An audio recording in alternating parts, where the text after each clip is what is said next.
Welcome to This Explainer. Today, we're throwing on our forensic investigator hats and asking a pretty radical question.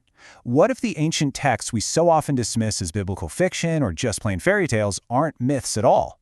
What if they're actually arithmetically precise eyewitness accounts of a massive global event? Most people completely discount the Bible, but what if we took a fresh look? What if it's actually one of the most complete historical and genealogical family records of humanity ever written? Okay, let's dive right into this by applying the scientific method as it was intended. The rule here is super simple. If a specific geological or astronomical event occurred, then what specific signatures must we observe in the rocks and in human records? Basically, if this happened over here, then that must be validated over there. We're looking for physical confirmation of recorded events filtered through the lived experiences of different ancient cultures. To do this, we're going to neutrally examine a fascinating framework called the Unified Theory of Geologic History, or UTGH for short.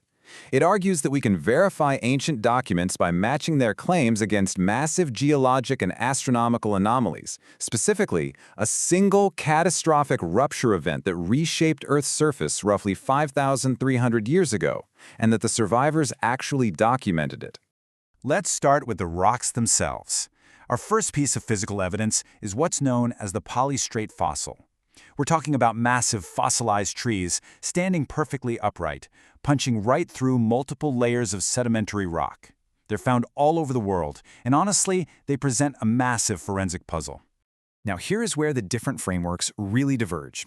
The standard model, uniformitarianism, argues for isolated, local burials over long periods of time. But the UTGH points out a massive biological constraint. Tree roots breathe. They suffocate and rot when they're buried too deeply. Because of that, UTGH proposes these trees had to be buried incredibly fast in massive surges. This points directly to a sudden global event rather than thousands of local slow-motion accidents. To really understand how this happens in the real world, just look at the 1980 Mount St. Helens eruption. It gave us two very distinct burial mechanisms. In Spirit Lake, you had floating logs that eventually waterlogged and sank vertically, creating these proto-polystrate fossils. But on the volcano's flanks, living trees were buried by a fast-moving mud flow, or lahar, which violently snapped their tops right off. And here is the absolutely incredible detail UTGH points out. Every single polystrate fossil tree ever found globally is missing its crown. Not a single one is complete. This universally matches a specific four-step signature of an in-situ lahar burial. The bottom gets anchored by sediment, the raging flow pushes the exposed trunk, the stress snaps it right at the burial line, and the crown is swept away. The global record shows this exact snap signature everywhere. But hey, trees are only half the record. We also find massive, incredibly dense dinosaur bones standing vertically right through multiple rock strata. Now, since bones obviously don't have roots, they weren't alive and anchored when the floodwaters hit, so they require an entirely different forensic mechanism to end up standing upright across different sediment layers. So, how on earth do heavy bones end up standing upright? Well, UTGH predicts that vertical dinosaur bones won't just be found anywhere.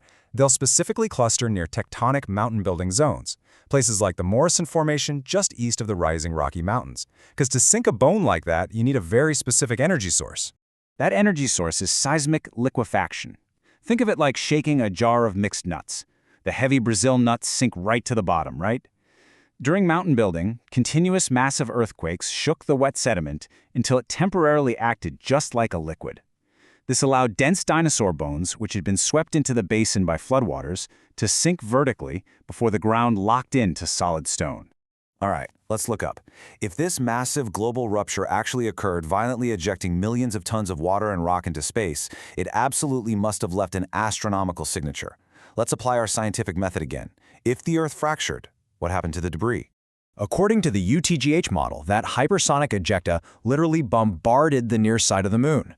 Before this event, the moon was mostly dark basaltic rock with a low reflectivity of just 0.07, making it very, very dim in the sky.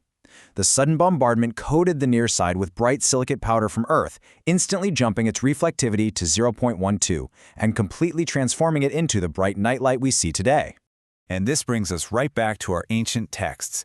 Greek and Akkadian records talk about a people called the Proselines, which literally translates to those who came before the moon. Under this framework, this isn't just some quirky myth. It's an exact, eyewitness astronomical record from ancestors who actually lived before the moon was bright enough to dominate the night sky. So, coming back down to Earth in our ancient texts, how do we forensically test the seemingly magical details found in the biblical book of Genesis? If we're treating it as data, we have to look for physical mechanisms that actually match the descriptions. Take Genesis 3:24, for example. It describes God placing at the entrance to Eden a flaming sword which turned every way. The Hebrew wording implies something flickering, branching, and moving in multiple directions simultaneously. A metal blade doesn't really turn everywhere. But what does? UTGS proposes this was actually a literal eyewitness account of ground-level piezoelectric discharge. As massive tectonic pressure built up before the Earth's crust ruptured, quartz-bearing rock generated huge electrical plasma arcs right at ground level. It was a blazing, branching anomaly turning in every direction. An ancient culture with zero scientific vocabulary for plasma arc described it perfectly using the only words they had: a glowing sword. This completely shifts how we view these historical documents. When most people discount the Bible's long lifespans and early lineages as just fairy tales, they're missing something absolutely crucial. It acts as one of the most complete, highly specific genealogical family records in the world. It is raw data. The biblical text operates like a laser-focused data log. It traces a highly specific, chosen lineage step by step, from Adam all the way to Jesus Christ, while intentionally leaving others out. It tracks Seth's line, but ignores the line of Cain. UTGH even suggests Cain's descendants adapted in mountain isolation, leaving archaeological traces we classify today as Neanderthal. They weren't ignored because they didn't exist. They just weren't the focus of this specific narrative. And we see this exact kind of converging data all over the globe. Comparative mythologists have actually cataloged roughly 200 independent cultures that share specific structural memories of a global flood and a massive survival event. UTG argues that it is statistically far simpler that these scattered populations are remembering the exact same physical event, rather than independently inventing the exact same story. From the vessel and mountain landings to the sudden simultaneous emergence of agriculture and writing in 4 different river valleys, these survivors carried a shared pre-catastrophe blueprint with them as they rebuilt human civilization. As we wrap up this explainer, we have to ask ourselves a pretty profound question. If applying the scientific method to these ancient texts reveals highly precise geological and astronomical data, what other supposedly lost chapters of human history are hiding right in plain sight? By looking at ancient texts not as myths, but as eyewitness data waiting to be decoded, we might just uncover the true history of our world.